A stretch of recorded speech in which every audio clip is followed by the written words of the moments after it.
ಜನವರಿ 25ನೇ ತಾರೀಕು ಶನಿವಾರ ಸಾಯಂಕಾಲ 5:30 ಗಂಟೆಗೆ ರಾಷ್ಟ್ರ ಆರಾಧನಾ ಕಾರ್ಯಕ್ರಮವನ್ನು ಹಮ್ಮಿಕೊಂಡಿದ್ದೀವಿ.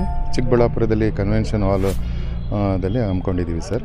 ಹರ್ಷೋದಯ ಕನ್ವೆನ್ಷನ್ ಹಾಲ್ನಲ್ಲಿ ಹಮ್ಮಿಕೊಂಡಿದ್ದೀವಿ. ಸೊ ಆ ಕಾರ್ಯಕ್ರಮ, ರಾಷ್ಟ್ರ ಆರಾಧನಾ ಕಾರ್ಯಕ್ರಮ ಉದ್ದೇಶ ಏನಂದರೆ ಮಕ್ಕಳಲ್ಲಿ ಒಂದು ದೇಶಭಕ್ತಿ ಬಗ್ಗೆ ಒಂದು ಜಾಗೃತಿ ಮೂಡಿಸಲು ಆ ಒಂದು ಕಾರ್ಯಕ್ರಮ ಮಾಡ್ತಾಯಿದ್ದೀವಿ. ನಾವು ಇಲ್ಲಿ ಆ ಕಾರ್ಯಕ್ರಮಕ್ಕೆ ಸುಮಾರು ಚಿಕ್ಕಬಳ್ಳಾಪುರ ಇರುವ ಸಿಟಿಯಲ್ಲಿರುವ 9 ಸ್ಕೂಲವರು ಭಾಗವಹಿಸ್ತಾ ಇದ್ದಾರೆ. ಸುಮಾರು ಆ ಗ್ರೂಪ್ನಲ್ಲಿ ಬರುವ ಎಲ್ಲ ಟೋಟಲ್ ಮಕ್ಕಳು ಒಂದು 400ರಿಂದ 500 ಮಕ್ಕಳು ಭಾಗವಹಿಸ್ತಾ ಇದ್ದಾರೆ. ಸೊ ಉದ್ದೇಶ ಏನಂದರೆ ಇವತ್ತಿನ ಮಕ್ಕಳಿಗೆ ನಮ್ಮ ಗಡಿ ಪ್ರದೇಶದಲ್ಲಿ ಏನೇನು ನಡೀತಾ ಇದೆ, ನಾವು ಇಷ್ಟು ಸುರಕ್ಷಿತವಾಗಿ ಯಾವ ಥರ ಇದ್ದೀವಿ ಅದರ ಬಗ್ಗೆ ಒಂದು ಜಾಗೃತಿ ಮೂಡಿಸಲು, ಹಾಗೂ ಆ ಕಾರ್ಯಕ್ರಮಕ್ಕೆ ಮುಖ್ಯ ಅತಿಥಿಗಳಾಗಿ ಶೌರ್ಯ ಚಕ್ರ ಪ್ರಶಸ್ತಿ ವಿಜೇತರಾದ ನವೀನ್ ನಾಗಪ್ಪ ಅವರು ಆ ಕಾರ್ಯಕ್ರಮಕ್ಕೆ ಮುಖ್ಯ ಅತಿಥಿಗಳಾಗಿ ಆಗಮಿಸ್ತಿದ್ದಾರೆ. ಸೊ ಅವ್ರ ಕಡೆಯಿಂದನೂ ಮಕ್ಕಳಿಗೊಂದು ನಮ್ಮ ಗಡಿ ಪ್ರದೇಶದಲ್ಲಿ ಏನೇನು ನಡೀತಾ ಇದೆ ಅದರ ಬಗ್ಗೆ ಸಂಪೂರ್ಣವಾಗಿ ಮಾಹಿತಿ ಅವ್ರ ಕಡೆಯಿಂದನೂ ಕೊಡ್ತಾ ಇದ್ದೀವಿ ಸರ್. ಸರ್, ನೀವು ಯಾವ ಸಂಘಟನೆ? ಸರ್, ನಾವು ಪ್ರಪಾತ ಅಕಾಡೆಮಿ ಅಂತೇಳಿ ನಮ್ಮ ಸಂಸ್ಥೆ ಹೆಸರು ಇದೆ. ಜೊತೆಗೆ ನಾವು ಪ್ರಪಾತ ಎಜುಕೇಷನ್ ಟ್ರಸ್ಟ್ ವತಿಯಿಂದ ಈ ಒಂದು ಕಾರ್ಯಕ್ರಮವನ್ನು ಆಯೋಜನೆ ಮಾಡ್ತಾಯಿದ್ವಿ.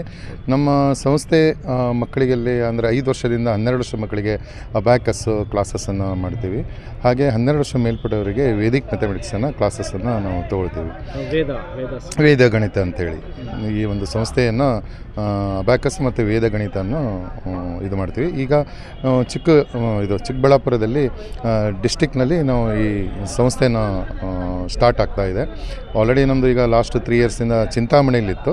ಈಗ ಡಿಸ್ಟಿಕ್ ಹೆಡ್ ಕ್ವಾರ್ಟರ್ನಲ್ಲಿ ಇಲ್ಲಿರುವ ಶಶಿಕಲಾ ಮೇಡಮ್ ಅವರು ಈ ಡಿಸ್ಟಿಕ್ ಇನ್ಚಾರ್ಜ್ ಆಗಿ ಅವರು ನಿರ್ವಹಿಸ್ತಿದ್ದಾರೆ ಸರ್ ಕಾರ್ಯವನ್ನು.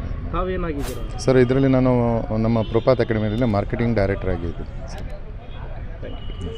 ನಿಮ್ಮ ಒಂದು ಏನು ಈ ಟ್ರೈನಿಂಗ್ ಆಗಿರ್ಬೋದು, ತರಬೇತಿ ಆಗಿರ್ಬೋದು, ದೇಶಭಕ್ತಿ ಹೆಚ್ಚಿಸೋದ್ರಲ್ಲಿ ಯಾವ್ಯಾವ ಒಂದು ಶಾಲೆಗಳು ಭಾಗಿಯಾಗ್ತಿದ್ದಾವೆ ಮತ್ತು ಯಾವ್ಯಾವ ಶಾಲೆಗಳಿಗೆ ನೀವು ಈ ಒಂದು ಇನ್ಫಾರ್ಮೇಷನ್ ಕೊಡ್ತೀವಿ? ಸರ್, ನಾವು 15 ಶಾಲೆಗೆ ಈ ಇನ್ಫಾರ್ಮೇಷನ್ ಕೊಟ್ಟಿದ್ವಿ ಸಿಟಿಯಲ್ಲಿರುವ.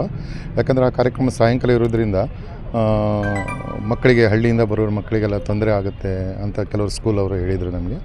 ಸೊ ಅದರಲ್ಲಿ ನಾವು 15 ಸ್ಕೂಲಿಗೆ ನಾವು ಕೊಟ್ಟಿದ್ದರಲ್ಲಿ ನಮಗೆ ಪ್ರಪೋಸಲ್ ಆಯಿತು, ಇಂಥ ಕಾರ್ಯಕ್ರಮ ನೀವು ಮಾಡ್ತಾಯಿದ್ದೀರಾ, ಬೇರೆ ಡಿಸ್ಟ್ರಿಕ್ದಿಂದ ಬೇರೆ ಜಿಲ್ಲೆದಿಂದ ಇಲ್ಲಿ ಬಂದು ಮಾಡ್ತಾಯಿದ್ದೀರಾ, ನಮ್ಮ ಸಹಕಾರ ನಿಮ್ಮ ಹತ್ರ ಇದೆ ಅಂತೇಳಿ 9 ಸ್ಕೂಲವರು ಭಾಗವಹಿಸ್ತಾ ಇದ್ದಾರೆ ಸರ್.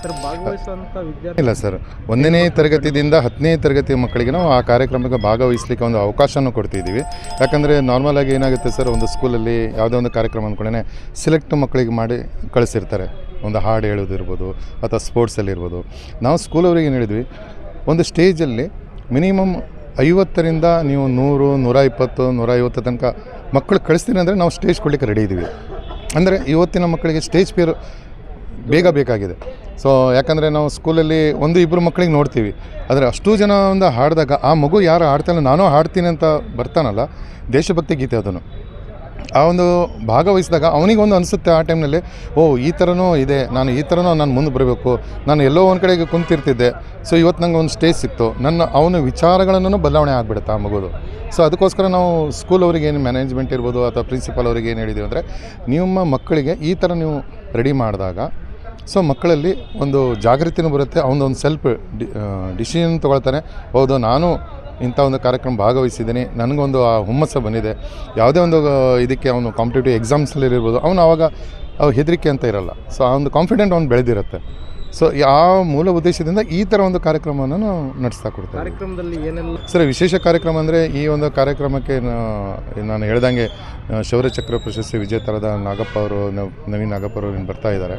ಸೊ ಅವರು ಆ ಟೈಮ್ನಲ್ಲಿ ಏನು ನಡೆದಿರುವ ಘಟನೆ ಬಗ್ಗೆ ಮಕ್ಕಳಿಗಲ್ಲಿ ಒಂದು ಜಾಗೃತಿ ಮೂಡಿಸ್ತಾರೆ. ಅದರ ಜೊತೆಯಲ್ಲಿ ಮಕ್ಕಳು ನಾವು ಕೊರೋಕೆಯಿಂದ ಮಕ್ಕಳು ಏನೋ ಹಾಡು ಹೇಳ್ತಾರೆ, ದೇಶಭಕ್ತಿ ಬಗ್ಗೆ ಏನು ಹಾಡು ಹೇಳ್ತಾರೆ. ಸೊ ಅದೇ ಟೈಮ್ನಲ್ಲಿ ಅವರಿಗೆ ನಾವು ವಿಡಿಯೋ ಕ್ಲಿಪ್ಪಿಂಗನ್ನು ತೋರಿಸ್ತೀವಿ. ಮತ್ತು ನಮ್ಮ ಈ ಕಾರ್ಯಕ್ರಮ ನಿರೂಪಣೆ ಏನು ಮಾಡಿರ್ತಾರಲ್ಲ, ಸೊ ನಮ್ಮ ಸಂವಿಧಾನ ಆಗಿರೋದ್ರ ಬಗ್ಗೆ, ಮತ್ತು ಗಡಿ ಪ್ರದೇಶದಲ್ಲಿ ಏನೇನು ನಡೀತಾ ಇದೆ, ಮತ್ತು ನಾವು ಈಗ ವಾಟರ್ ಸೇವಿಂಗ್ಸ್ ಯಾವ ಥರ ಮಾಡಬೇಕು, ಪೊಲ್ಯೂಷನನ್ನು ಯಾವ ಥರ ಇಟ್ಕೊಳ್ಬೇಕು, ಅಂದರೆ ಪ್ರತಿಯೊಂದನ್ನು ಜಾಗೃತಿ ಮೂಡಿಸಲು ಆ ದಿನ ಒಂದು ಕಾರ್ಯಕ್ರಮ ನಡೀತದೆ ಸರ್. ನರಹರಿ ಬೋರ್ಕರ್ ಅಂತೇಳಿ ನಾನು ಈ ಸಂಸ್ಥೆಯಲ್ಲಿ ಮಾರ್ಕೆಟಿಂಗ್ ನಿರ್ದೇಶಕರಾಗಿ ಕೆಲಸ ನಡೆಸ್ತಾ ಇದ್ದೀನಿ.